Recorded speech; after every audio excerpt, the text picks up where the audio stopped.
Gorsa hiriyyummaa hiriyaa walgituu dhiifamaaf araara waliif godhee darba yeroof walitti aara. Garuu obsee yommuu aariin isa maraachisuuf ka'u hiriyaan wal dhiisa. Aariin nama gaarii sodaa of keessaa qaba. Yoo tarii arrabse hiriyaasaa dhaba. Yoo dhiisee irraa siqe jaalalli hiriyyummaa kokkeetti rakkata walumaan miidhamaa. Hiriyaan si'anaa hiyyeessa of gorsu dadhabaa akka cimaatti odeessaa of ibsu yookaan gadhee ho'ii utuu ta'ee jiru tarii of fakkeessuuf nama wacabbaru. Gatii itti kennee duukaa hin dhaabatu ofitti dhiyeessee hiriyaan godhatu. Hiyyeessas yoo ta'e yookiinis dadhabaa gaariis ta'uu gadhee kan maalii wal sobaa.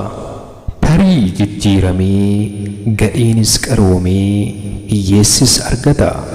Dadhabaanis cimee walitti dhufeenya haaromsuu danda'a.